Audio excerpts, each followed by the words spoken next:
Well, ladies and gentlemen, good morning. For those of you who may feel a bit cramped, we've got a couple seats up here, several here at the table, so feel free to join us. We're an equal opportunity organization.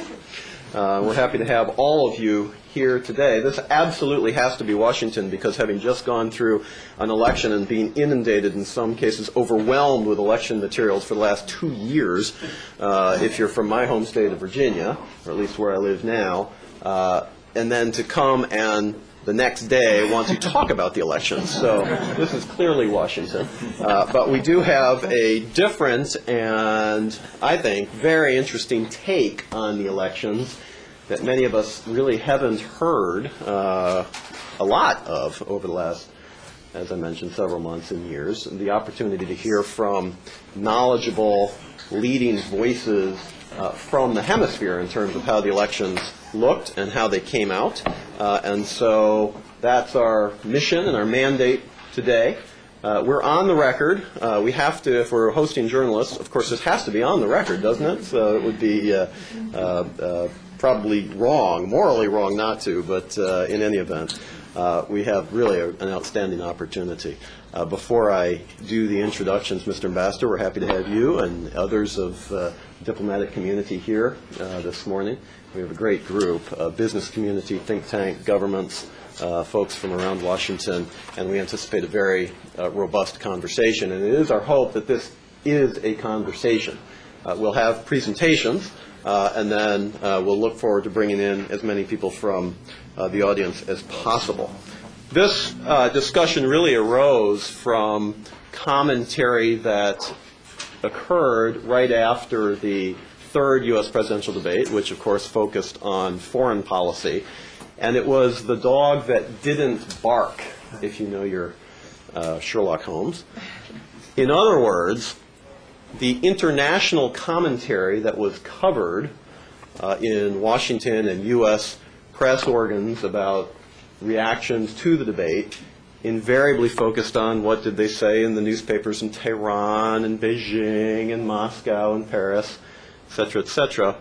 Not one place could I find that people covered the commentary from the Western Hemisphere. So we had all of the broad reactions from the world to the U.S. debates that didn't cover the Western Hemisphere. That is a hole that we aim to fill this morning. And we have two of the really leading journalists of the Western Hemisphere today. One quick program note, we had a third.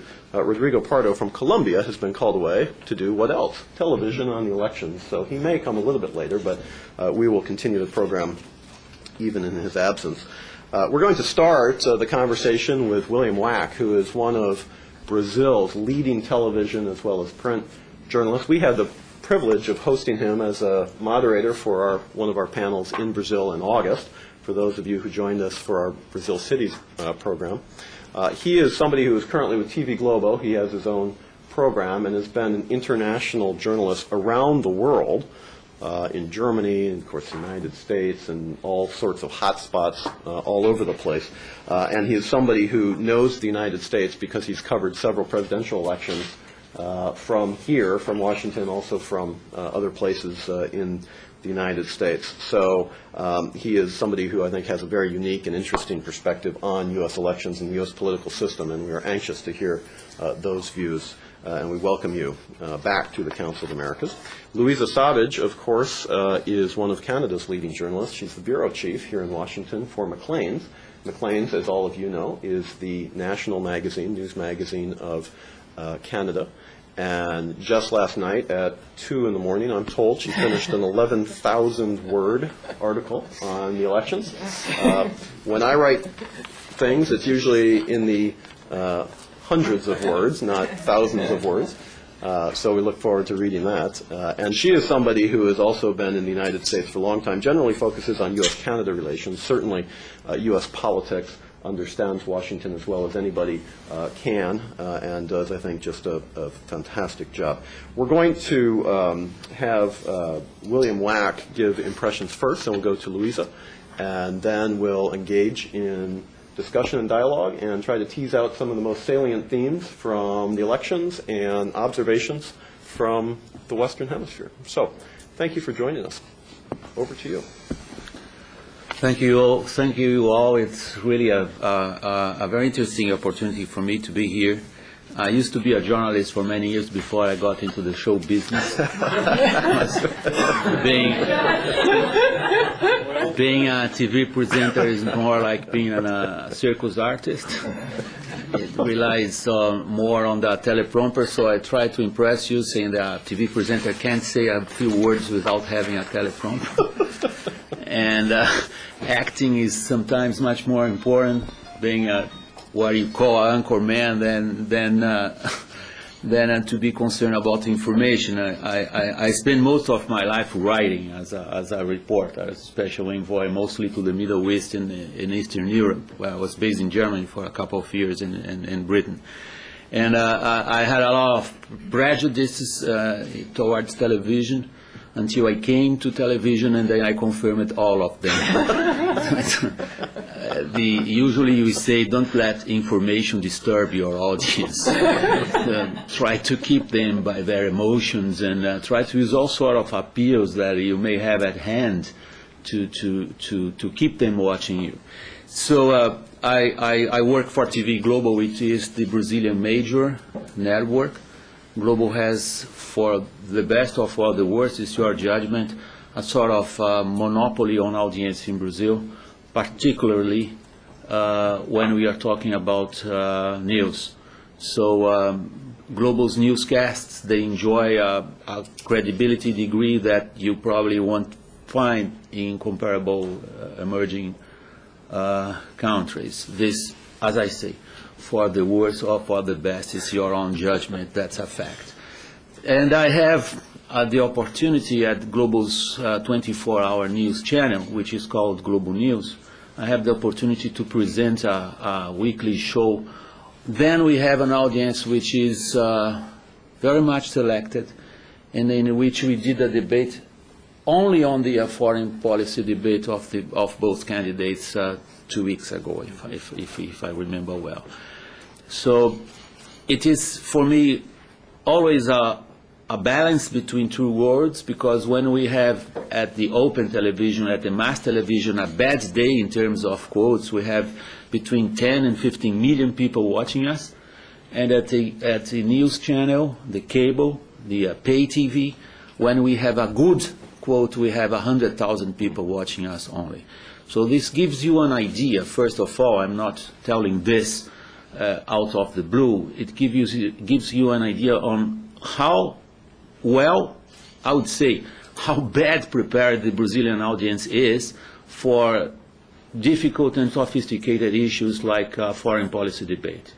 So doing a mass television in Brazil, trying to translate difficult issues like the American elections and the impact of these elections on the day-by-day life of people in Brazil is a very hard job. It's a very hard task. It's very difficult because of the low level of absorption of complicated problems that you find at the Brazilian audience. So having said that, I was on air practically every 10 minutes last evening, and trying to convey to my audience what I think is important for them to keep in mind when we focus this country, which is still the most important in the world.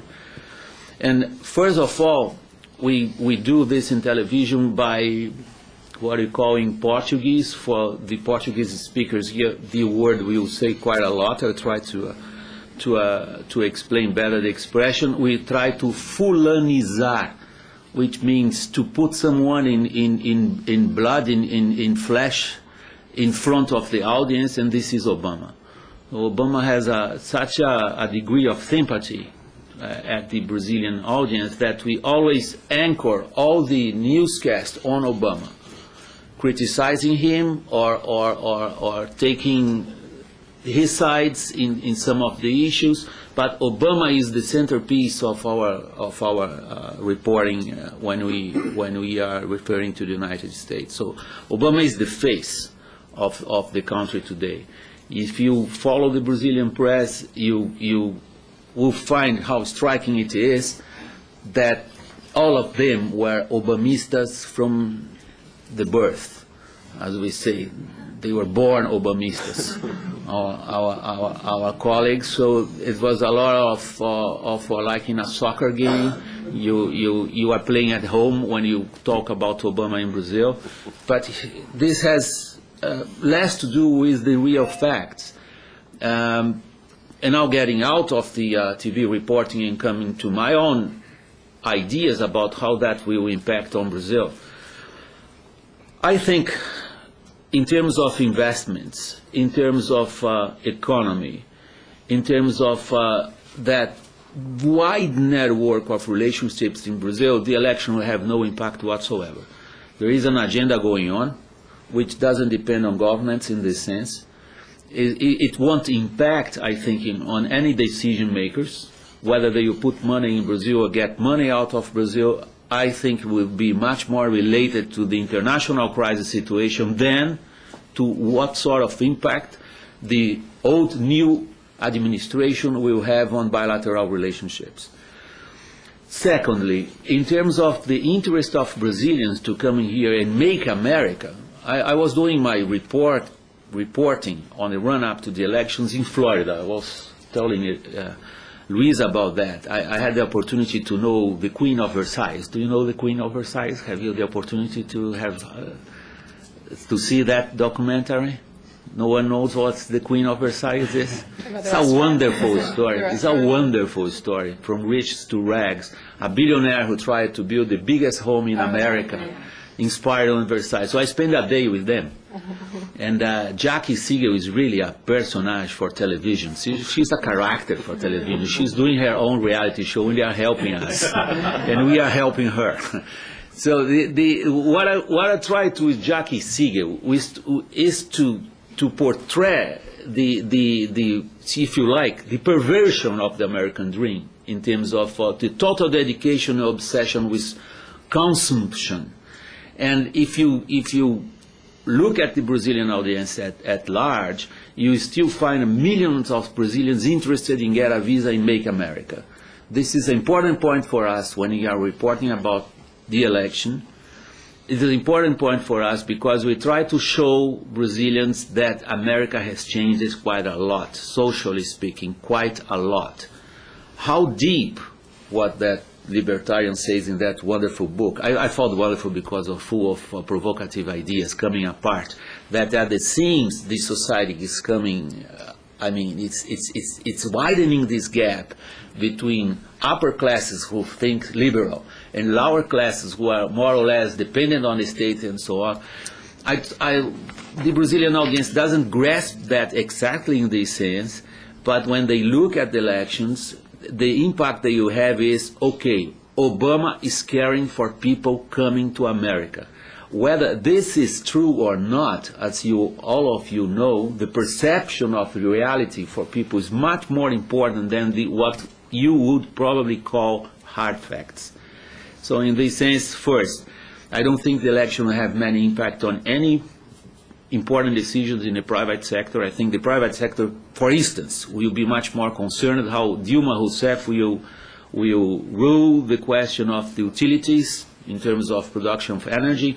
This is not related to American elections. In terms of American elections, for Brazilians, Obama there and not Romney, who was widely seen in Brazil as an enemy of immigrants and Latinos in particular, means great, America is there for us. Third, I spent most of my time as a foreign correspondent abroad, so I have a bias, if you like, or due to my professional biography, I always reporting quite a lot on foreign policy. And this is the issue that probably attracts the least of the audience. When you talk about foreign policy in a TV show, they switch it off immediately. So it's I do it on news channel. I take no compromises on Globo News. We do the issues that normally will scare away people who we need to pay for our salaries, of course. But in this particular issue, foreign policy, I see the Brazilian government with a problem, which is to define its own interest vis-à-vis the United States. And this is not related particularly to Obama, to Romney, or to Bush. I think Brazil had that. It's not written anywhere. If you try to read official communiques from the Brazilian officials, you won't find it anywhere. But Brazil has this aspiration to be the leader of South America. This is our place. This is our courtyard, not yours anymore. They would say it in private conversations. But I think that Brazilian government has a very, very difficult stance in trying to define what this leadership role is, how does it translate in policies, and how is the relationship toward the White House, regardless who is there. I think, from what I know from the Brazilian politics, by the day-by-day politics in Brazil, that they are relieved that Obama is in charge for 4 more years. Doesn't mean this is the devil you know. They don't regard Obama as a devil in that sense, but they regard the United States as a devil. There is a strong feeling of anti-Americanism in Brazilian officials today. Is disseminated in many instances. Whether this has, roots in history, whether this has roots in the day-by-day dealings in the trade wars or currency wars, our finance minister likes to say, is not that relevant. Relevant is that Brazil's role is ill-defined in my personal assessment of Brazilian foreign policy vis-à-vis the United States. So these were the three main issues I'd like to address you. Give Luiza the floor, and then I'm really willing to engage in a conversation with you. That will be, I think I'll get much more enriched afterwards. Thank you. Very good. Thank you very much. Luiza. Okay, sure. Should I? Yes, please. Yeah, thank you. Thank you. What a great honor to be here with such an amazing group of people. So there's 3 ways, I think, in Canada that we look at the election. The first is this great theater. It's just incredibly entertaining. Canadians get all the networks. They watch it. They've watched the Republican primaries and go on radio and they'd say, who are these people? What is going on? Really, people follow it very, very closely. And you can write an article and you'll have Canadian readers emailing you to say you got the 3rd decimal point on some polling result wrong. People really do follow. The second way Canadians pay attention to this election is as a classroom in politics. I think it's quite striking when I would go to the Republican or Democratic conventions and you'd run into members of Parliament from Canada, and there'd be one there who was reporting back to the government about what was going on, trying to make contacts with potentially a future administration, and then his friend would be there saying, well, I'm here from my party and we're here to take notes how these politicians do it, how they present themselves. It's very interesting for us to see how they use their biographies, their surrogates, their wives, the storytelling. So it's a different style of politics. There's a lot of interest in it among the political class in Canada. And the third way we look at it, obviously, is policy. And that's where I'd like to focus my observations. What does this really mean for Canada substantively? One point that William made that I think is really important before I get into the details, he talked about putting a face on the story, Obama's face. And it doesn't matter who the president is, but to tell the story to a mass audience, broadcasters, editors, everybody wants to put the human face on it. And that's fine. The problem with it is you end up with an entire population who thinks the President of America controls everything. That if something isn't going the way your country wants it to go, it's the president's fault. And it's very hard to explain, well, there's a Congress and, it's divided government and he's got factions in his own party. No, it's the president. If he really wanted it, he could get it done. And I hear that a lot, and sometimes I think it's rather unrealistic and sort of skews the understanding of what's really going on. So that's just a general observation.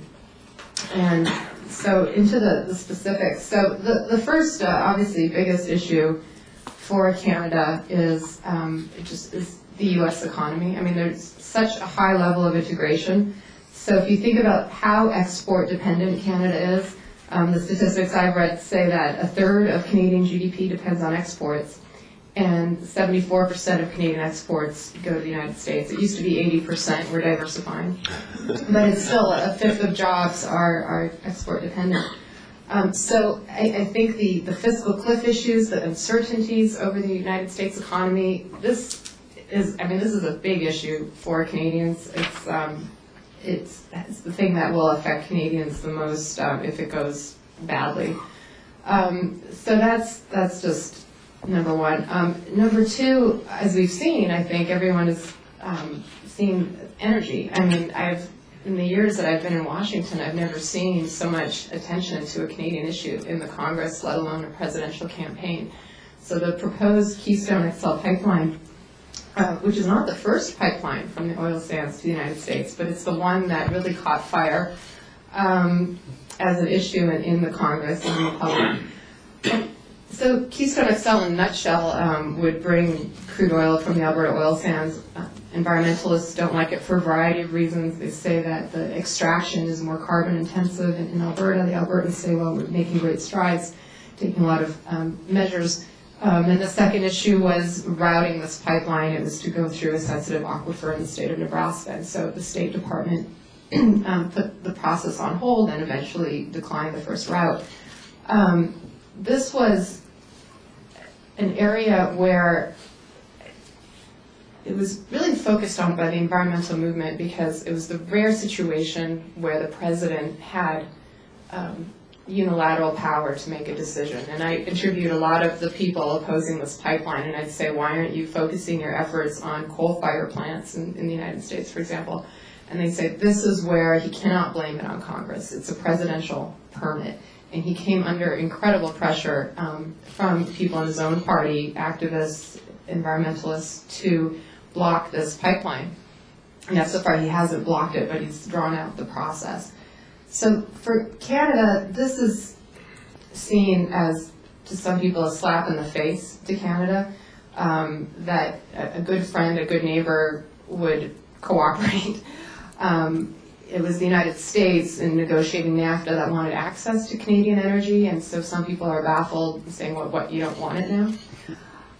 But there's a bigger picture here, I think, beyond the pipeline, and it's a recurring theme in Canada-U.S. relations, which is infrastructure. And what is the process in a highly integrated economy for building necessary infrastructure? And whether or not you think a pipeline is necessary, it also applies to a smart grid. Both countries say they want to build a smart grid. It applies to the issue of climate change legislation. I mean, is it possible for the two countries to have very different approaches to climate change? Does that make any sense? Is there a better way to deal with these issues other than on a piecemeal basis where they become big political footballs and you have not in my backyard type issues? And I think this is something that Canadians are thinking about as sort of the next stage. I mean, we had NAFTA, which was about getting rid of barriers to trade, simple tariffs, but now the issue is how do we keep the infrastructure up with this trade relationship that is so robust. So the other thing I would just say on Keystone XL, so if Romney had been elected, he'd said on day one he was going to approve this pipeline. He saw it as a jobs issue and an energy independence issue. And it's, I think, worth noting that for years, Canadian politicians would come here and say, hey, America, have you heard about North American energy independence? We can get there. Can I tell you about the oil sands? After the Keystone XL issue, the Prime Minister was here. After his meeting with Obama, he went and did a question and answer at the Woodrow Wilson Center with Jane Harman, and she said, so Prime Minister, tell us about North American energy independence and how you see Canada's role in us achieving that.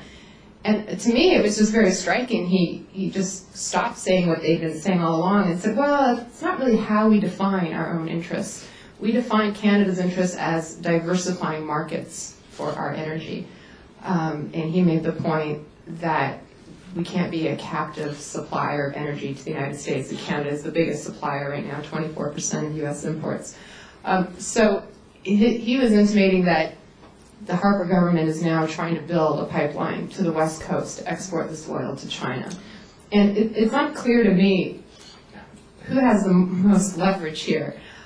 Is it Obama, who can say, look, I'm under pressure from all these environmentalists, you Canadians, you need to do more, you need to clean up the oil sands, you need to get a better reputation on this, or else I just won't be able to, permit this? Or is it Canada that has the leverage that's saying, look, we'll just ship to China if you don't want our oil? I think this is going to be really interesting to watch. I think a lot of people in Washington don't credit the Canadian assertions that this is going to go to China. There's too many obstacles to building a Western pipeline, and they think this is all just a big bluff. But it'll be interesting to watch. Obviously, a different story had Romney been elected. The third massive issue is referred to as border management, and we think about this as a security issue. Since 9/11, obviously there have been just enormous changes in the kinds of security measures taken at the border, all kinds of data collection, all kinds of fees, all kinds of red tape that businesses say has been a real problem for them. There's been, under Bush, there was a lot of talk about security trumps trade, and we've moved away from that, and the Prime Minister and President Obama started working on something called Beyond the Border, which was an idea that we push the security measures to the North American perimeter and have an ease of flow of goods and people across the border. The good thing about the re-election of the president is we don't have to start from square one on this. Our experience is that every time a new administration comes in, there's a long period of pause, new people come in, and you just start all over again. So at least there will be continuity. There was a lot of work done under the Bush administration that basically got shelved and started all over again with Obama. The Obama process is interesting because instead of delegating this to a cabinet secretary, it has been worked on at the White House level. And the border issues are such that you can't have just Homeland Security or just Commerce dealing with these issues because one cabinet secretary can't tell another one what to do unless someone at the White House says it's a priority. So it'll be interesting to see how long it takes that process to get up and going. But one thing that would be interesting to watch is whether this continues to be seen through the prism of security, because you have a lot of American companies that are basically integrated companies, someone like Campbell's Soup, where they'll grow their tomatoes on one side of the border, process them on the other side of the border, bring them back and put them in a can on the other side of the border, and then sell them back to the other country. So this is not a question anymore of one country trading with another. It's a question of companies building in both countries, producing in both countries, selling to both countries. Some of the business advocates like to say, well, we build things together, we don't trade. And the same goes for the auto sector. So the border becomes just a cost put onto these North American companies. Now, you're seeing a lot of talk about a manufacturing renaissance in the United States, onshoring of jobs. So these sort of infrastructure border issues really become manufacturing issues. They become economic issues. So as everyone's looking for ways to stimulate those manufacturing jobs, the business community is saying, hey, why don't we start here in North America, making this easier? And there's two parts to it. One is how do you make the border easier to cross? The other is what about all these regulations, and why do you have different baby food jar container sizes in each country, and you have to keep different inventories and labeling and so forth. So there's been an effort to work on some kind of common approach to regulation. I mean, it's a very tall order. And then again, back to the infrastructure. There is a bridge between Detroit and Windsor that carries a quarter of the trade between Canada and the United States, the Ambassador Bridge. I've read this is equal to all the trade between the United States and Japan. I mean, that's how important this bridge is, and there's one guy who owns it.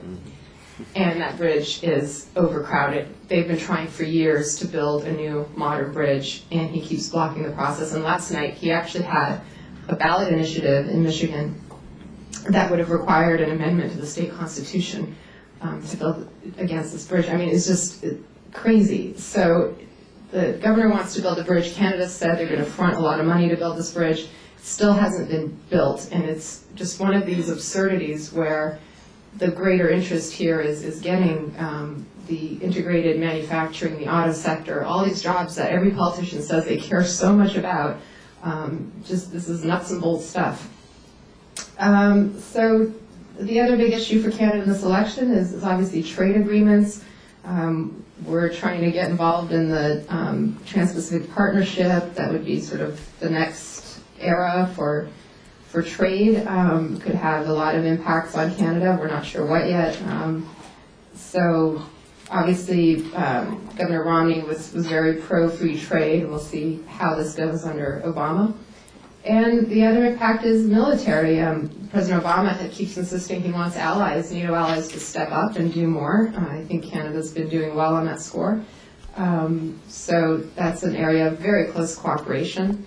And it would have been interesting to see under Romney with his proposal to vastly increase military spending, what that would have meant for allies and relationships within NATO, but I guess we know a little bit more about President Obama. So that is basically an overview of the issues from my perspective, but I really look forward to hearing from everyone else. Well, thank you, and thank you to both of you for laying out the agenda so well.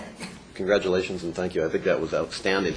You know, both of you referred to the idea that, you know, there are a number of issues that have kind of stacked up, awaiting resolution until after the election. Now, of course, you mentioned the fiscal cliff and all that, but there are also other issues, whether it's in the bilateral space of XL pipeline or whether it's trade disputes. Maybe we think about Mexican tomatoes, Brazilian cotton, the broader farm bill, all of these things. Is it an anticipation from either of your countries or a sense that you receive that, okay, I mean, from the Washington perspective, nothing's changed. I mean, we're the same today as we were yesterday, almost literally. That now there's a path, or there could be a path forward to move forward with some of these issues, or the fact that since they were basically stalled previously and the politics of the moment have not changed, that they will then remain stalled, and that we're going to have another several years, pick your target, but several years of muddling through. I know the elections just happened. I know you haven't been able to canvass the countries to see. But, I mean, is there a sense, or would there be a sense now that, you know, things are just going to stay the same, or that we could find a path forward? I don't know. Are there any particular views on that either way?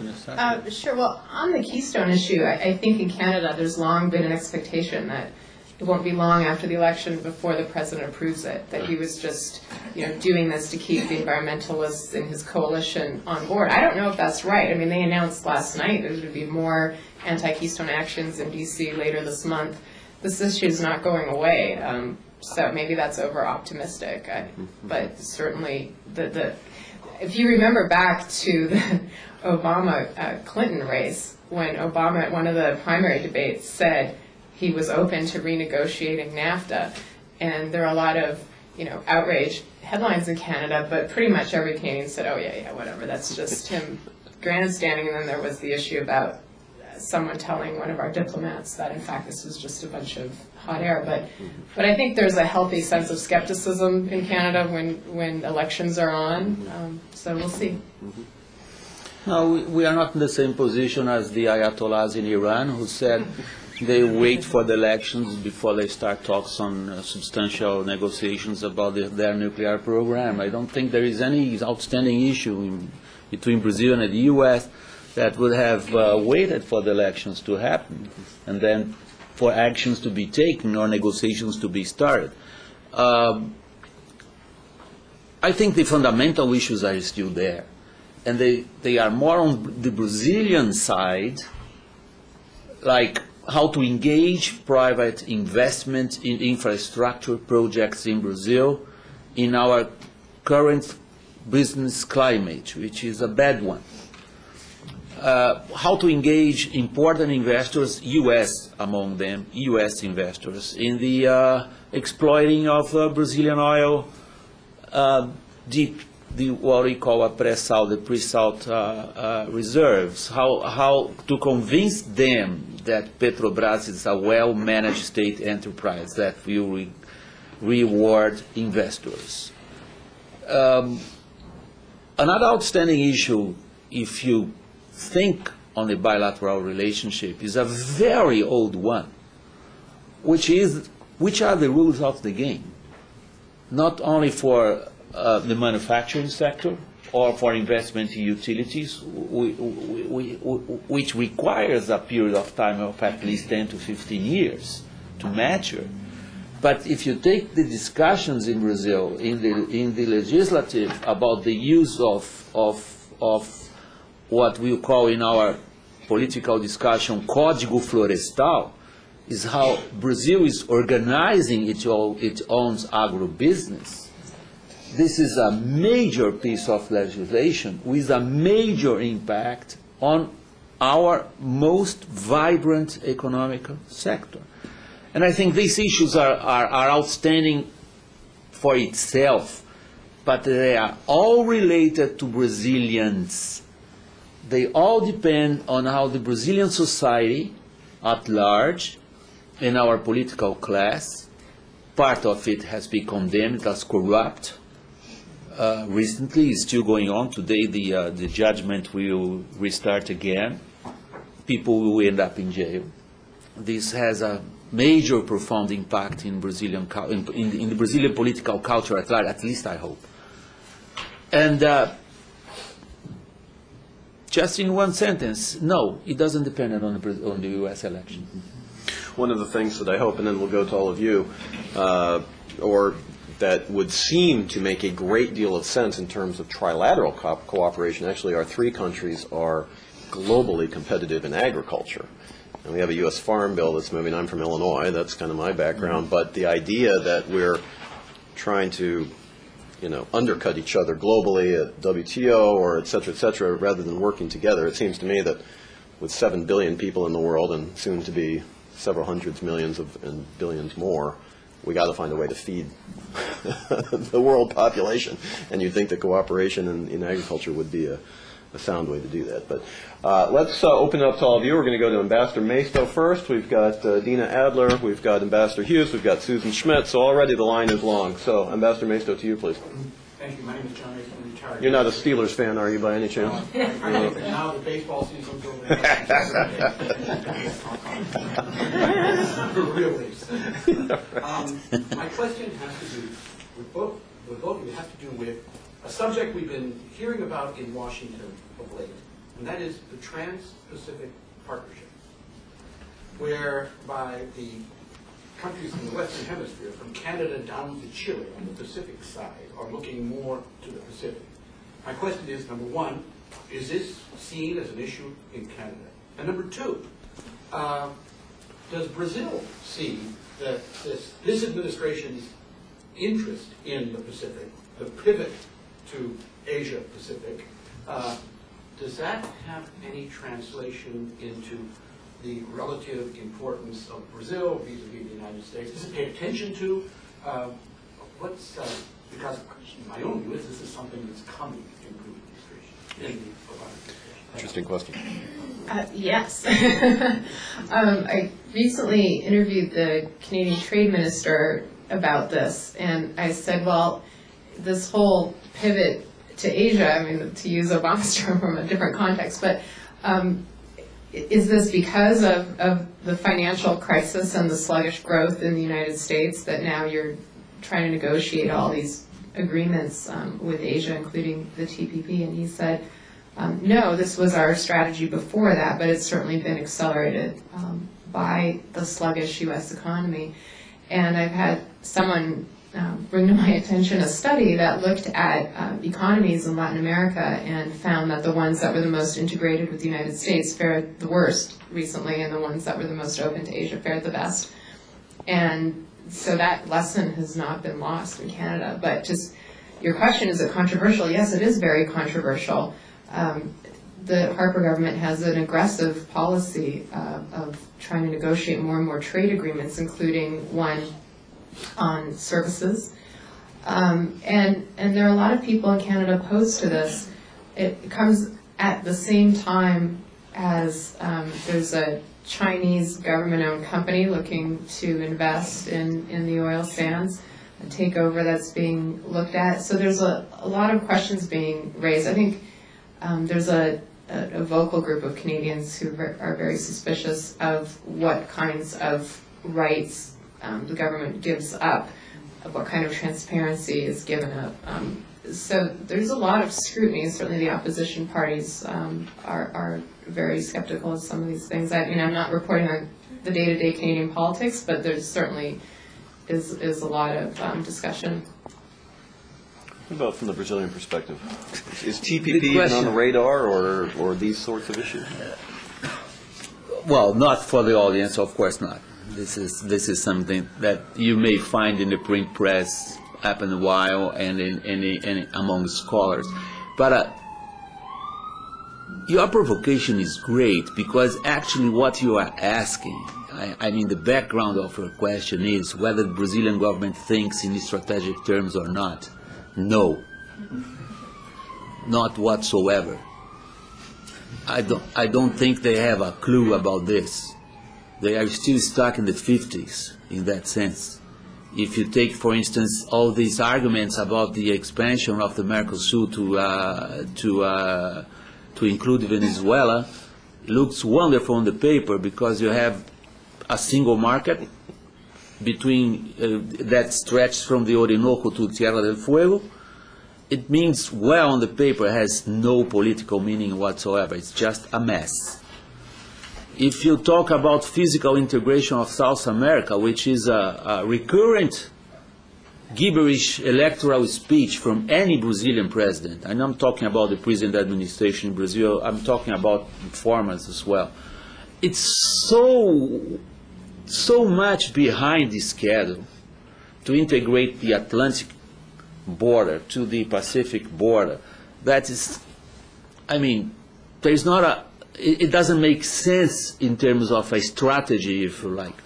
And since, again, geography became fashionable again in talking about international relations, just read the recent books about this. People are reading Mackinder again. Geopolitics are again a fashionable word. In that sense, Brazil is a continent with the back to the sea. We are so much inward looking in this sense that I don't think that we have that sort of strategic thinking and planning that will put in a and weight the different balances of what sort of alliances are being built up, as you mentioned, the people to Asia, what that means for us in Brazil. What means a new corridor in Panama for shipping?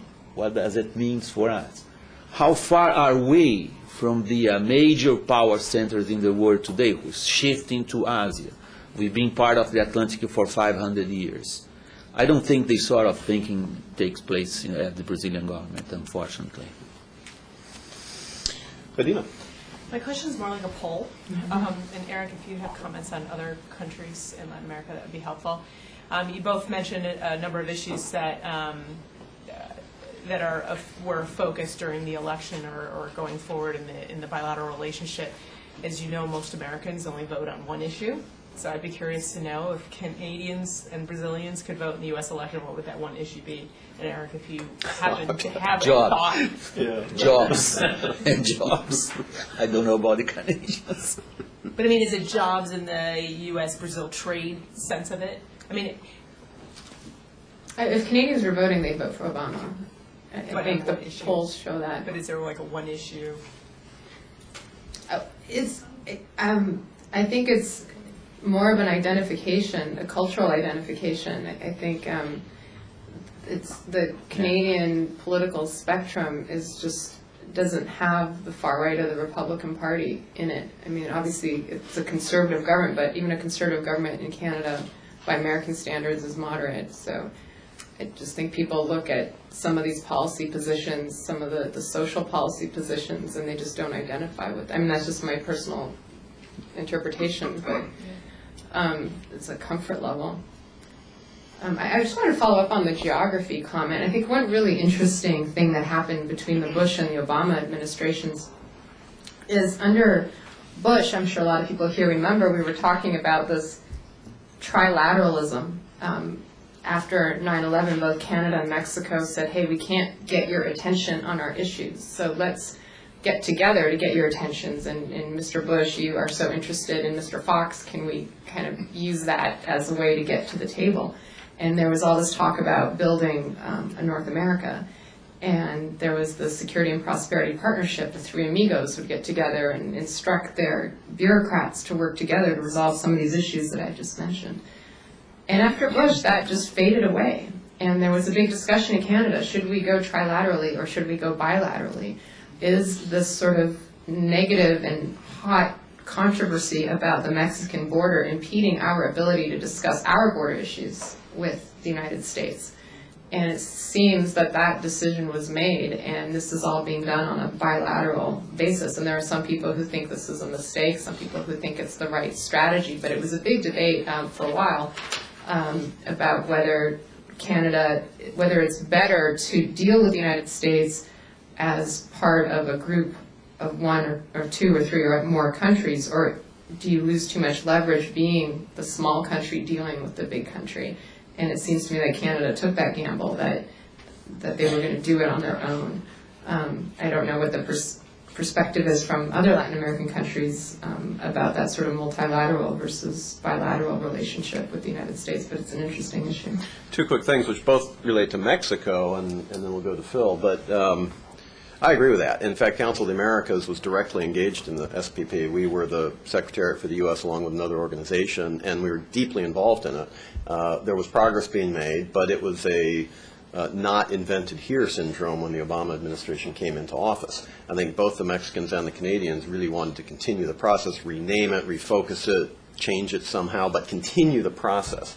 And there was simply no energy behind that because it was not an Obama administration creation. I think subsequent to that, we've heard from the administration that they recognize that that needs to be something that is restarted, re-engaged in some manner, because just as both of you have been talking about, the nature of production now is such that it's fully integrated. And if you're talking about manufacturing on-sourcing with natural gas production and all of these things, it just doesn't make sense to think of ourselves economically as three countries that are separated by artificial lines. I mean, we are integrated economic space. And that's one of the reasons why the Council of the Americas has been such a proponent of increasing or including Canada and Mexico in the Trans-Pacific Partnership, for precisely that reason. Because to us, it's nonsensical to try to negotiate agreements in Asia by ourselves and not look at ourselves in terms of an economic arrangement. And we think that that's a story that's time has come. And the second thing, in terms of Mexico, and just taking the bait from Adina, but the one thing that the Mexicans said many times during the campaign was, how is it that we can express so much concern over the number of Syrians who are killed and not one word about the number of Mexicans killed on their own border in terms of drugs? Okay. That's coming from the Mexicans. Ambassador. Thank you. My question has more to do with Brazil and Latin America than Canada. And it's this. Apart from the reasons that you explained why Obama has been so, if you would, popular or favored among Brazilian publics, the boosterism of Brazilian journalists, the face of America to Brazil, the sense that he looks after immigrants for those in Brazil who aspire to make it in America. What are the features of Obama Latin America policy, or international policy generally, that have made him such a hit in Brazil?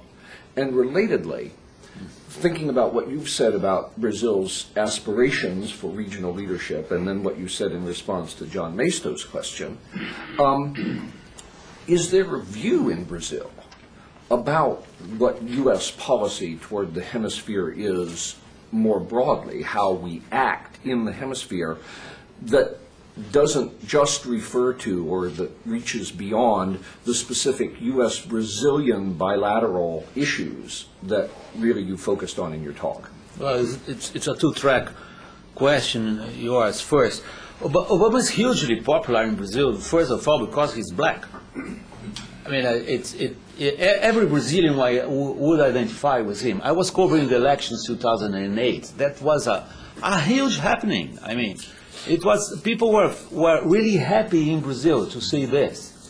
You may imagine how deep ingrained, even for a bad informed audience, as the Brazilian audience is, how deep ingrained was Mississippi in Flames, a film like that. I mean, every Brazilian knew from the television, from the films, from the movies, how deep going was the problem of racism here. And to see a black man as a president in the White House of the most powerful in the country, that's an incredible story.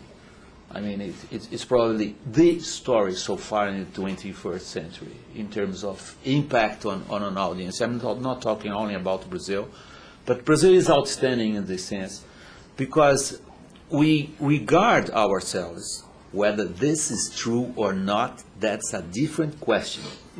But our perception about ourselves is of a perfectly harmonious society where Jews and Arabs live side by side together, are friends and intermarriage, and where we don't have racial problems. This is the perception. I'm not talking about the reality. So this is for Brazilians a character, a face like Obama's face, as you said in a very good formulation. It's something that creates a deep-going identification. And if you watch this guy being attacked by a square-jawed, hard-talking governor, they don't understand English, they see these two faces on television, it's not hard to imagine who is attracting sympathies. It's easy. It's easy. Second, and going to the... well, it's very broad what we are suggesting as a question because it requires from Brazilian officials, in this sense, people responsible for taking foreign policy decisions, it requires a modern thinking, which I think lacks completely. I'm a very acid critic of the Brazilian foreign policy for the last 10, 12 years. And mainly because I think it's a problem of world vision, which I think it's stuck back due to ideological reasons, and they have a very hard time trying to assess what are Brazilian interests and how we will defend those interests vis-a-vis whoever, and what is our need, which I think is completely infantile, to reaffirm ourselves vis-a-vis the United States. They don't get out of this dilemma. If you follow the discussion on the so-called monetary tsunami, which our president was lecturing the prime minister or the Bundeskanzler in Berlin, how she shouldn't tackle the European crisis, and she was lecturing Obama as well. Why the Fed shouldn't do the QE 1, 2, and 3, and the vision that we have official, that all this monetary expansionism is directed against emerging countries like Brazil, is in my opinion, in my personal assessment, a very striking example of a completely misguided world vision. The vision of the problems is wrong.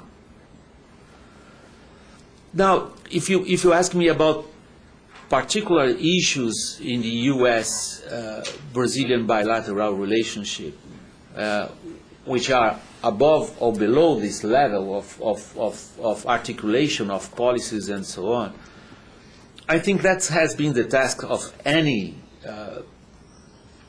American ambassador in Brazil, to get out of this discussion, to get the air out of this hot balloon of ideology and discussions and history and imperialists there and emerging countries here, and get down to business and try to improve relations in a microcosmos. Like, do you have a problem here in this community? We, the U.S., could offer help. You Brazilians, you are interested now in innovation and technology. Okay, let's get Brazilian students into the United States and facilitate their visas and put programs that will look reasonable and practical with immediate results. This is a very difficult task in a way, but it's going because I think that on the level of the Brazilian society, there is such a huge interest for the U.S. as a dream in that sense. I was struck when I heard last month that Brazil, the U.S. consulate is issuing more visas for Brazilians than for Chinese. Unfortunately, the Chinese are sending more students here, and we are sending more shoppers. If you go to New York around Christmas time and you go down Fifth Avenue, or I mean, literally, you will hear more Portuguese than you'll. In fact, Valeria can confirm that, but you will hear Portuguese as much as any other language. We're going to go to Susan, and then we'll keep going. We've got a few more minutes, and we can probably get in a few more questions. So, please. One question. This builds on the observation that Eric made. Is if you look at it, today the U.S. political landscape looks pretty much like it did 2 days ago. But I think one thing that's changed is, as Obama moves forward, he does not have to be concerned with re-election. There's no eye to how does this play out in 4 years. So does that kind of freedom from the re-election issues either create anticipation or fear or hope that there will be some bold new initiatives that will either take us further in the direction we're going or distract us totally? I mean, Latin America and Canada, I think rightly often feels that they are not the primary focus of the United States government, and now not having to think about a lot of, is there any anticipation that the shift will happen in what he's looking at because he doesn't have to think about re-election? Well, I would say that is the assumption by Canada about Keystone that I've heard a lot of people say, oh, well, once the election's over, he's free. He can just, do the sensible thing and approve this pipeline. We'll see. I mean, he still has a lot of negotiating that has to go on to achieve his own domestic goals, and so sometimes you keep your goodwill with one person to get their vote on something. I mean, who knows? But certainly that's an assumption. If I could just make one point about, you were talking about self-perception of Brazilians, and it just struck me how much the self-perception of Canadians has changed, just even during the time of the Obama administration. When I was first starting out in newspapers, I remember doing an article about Canadian dollars at 63 cents. Should we adopt the United States dollar? And in fact, I managed to find some famous currency economists to talk about this because it just kept going lower and lower.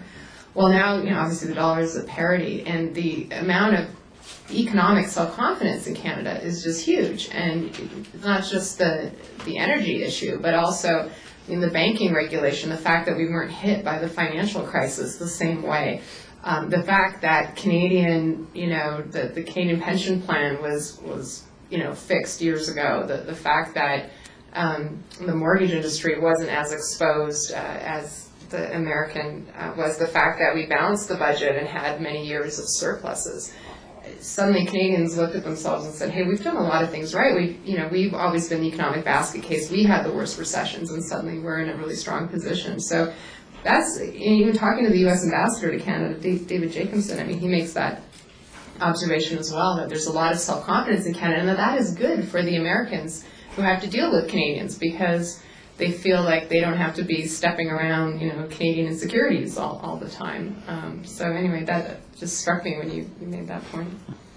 Now, we had a discussion right after the foreign policy debate, and a bunch of Brazilian scholars were saying, great, we are not in their radar. This is wonderful.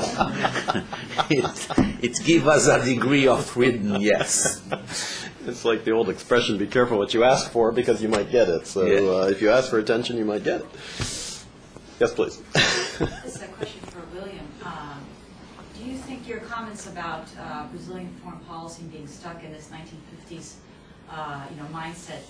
In your opinion, does that reflect, you think, PT ideology, or do you think that perhaps, knowing that Dilma has proven herself to be quite a pragmatist, at least indicating that there is a chance in her tenure, knowing that she wants to realize some of the vision that's been laid out on not just infrastructure and games and cups, but also, Brazil's entrance to this club of emerged nations, that could shift a little bit in her mandate? I'll be very blunt. I'm knowing Brazil to be an opinion journalist. I can't restrain myself. I think the PT, as in many other things, looks at the Brazilian foreign policies as its own thing. It's the privatization of the Brazilian state by the PT. Brazil's foreign policy has a century-long tradition of being a state policy. And Brazil's foreign ministry, the Itamaraty, is well known as perhaps our best source of civil servants, in the sense that they are civil servants. They are serving the society and not a party. And that was the main problem with the PT. PT hijacked the Brazilian foreign policy in terms of a party interest. It's not Brazil's interest, it's PT's interests, who are mainly represented in Brazilian policy main issues. And I think this is very damaging for Brazil. I used to say that every party does damages and does good things for a country. I think the worst thing PT did for Brazil, it relates to the foreign policy, because it has a deep-going degree of confusion between what's party policy and what's country's interest, what is a state's interest that could mobilize many other parties and many people with different political opinions. As for Dilma, that was the hope when she started almost 2 years ago, that it would look more pragmatic, but the affair or the issue or the situation that arose with the Paraguay coup or not coup, I don't want to get into argument about this here, but how Venezuela was brought in the bus shows that, as in many other issues, Dilma is still getting on the phone to know what Lula's want. So we started a new system with 2 presidents. Very interesting insight. Very interesting comments. We probably have time for one more question. I'm going to go to Shauna here if seeing no others. I'm sorry, go ahead. Well, can we do 2 quick ones? All right, we'll go, and then Laura. Yeah, 1, 2.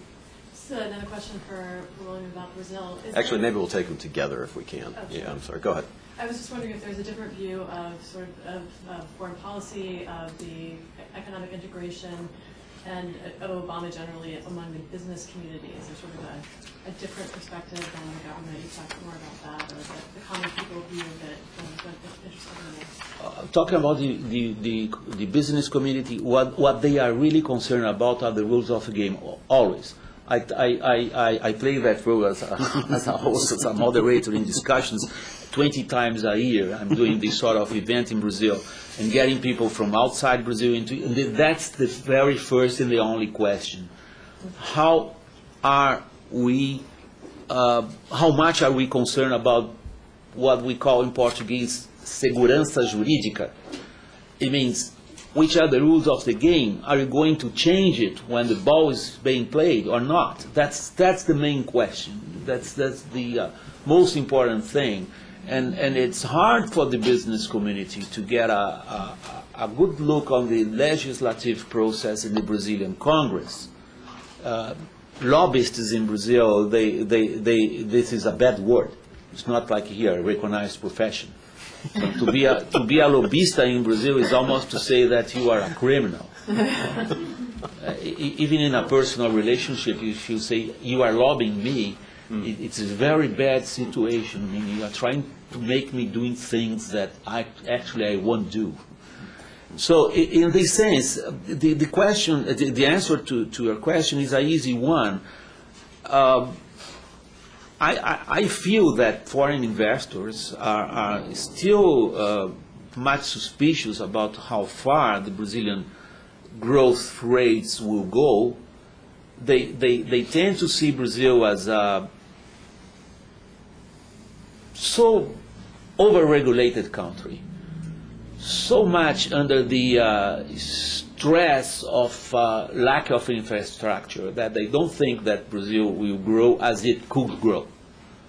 What we call in Portuguese o PIB potencial, the potential GDP of Brazil won't be reached. So the markets are already putting a price on it.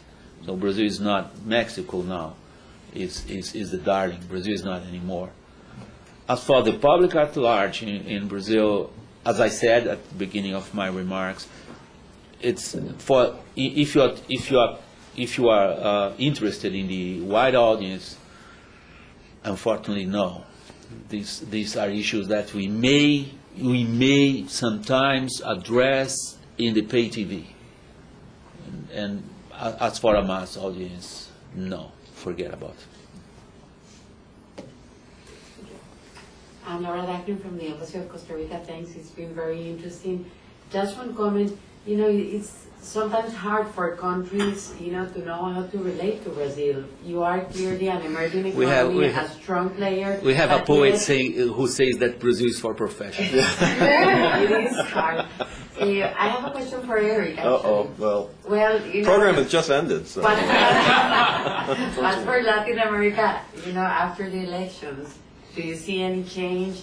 There have been articles, criticizing how Latin America is really not an issue for the Obama administration. There has been some initiatives that have been launched by this administration. We still have pathways to prosperity in the Americas, but, do you foresee any change? Are they going to try to deepen, not to maybe negotiate new trade agreements, but to deepen the current one like Romney suggested in his... I'll make a very brief comment and then give the opportunity to our panelists to make any final comments you might choose to make as we wrap up. But from my perspective, I think that the politics of today are largely the same as the politics of yesterday. And therefore, I think that what can be anticipated going forward in terms of hemispheric policy is largely what we've seen over the past 2 years since the midterm elections, which is to say I would not anticipate large changes, new initiatives. That's not to say that certain things won't occur. We may get a resolution of Mexico tomatoes. We may get a resolution of Brazilian cotton. We may get a new country or two into the TPP, knock on wood. I don't know. Hopefully Costa Rica, among others. But the truth is, no, I don't see dramatic changes. And I think the key will be in terms of who are the people that are put in place in the second term. Who is the new Secretary of State? Who is the new National Security Advisor? Who are the people who are the chairman and chairwomen of the committees in Congress?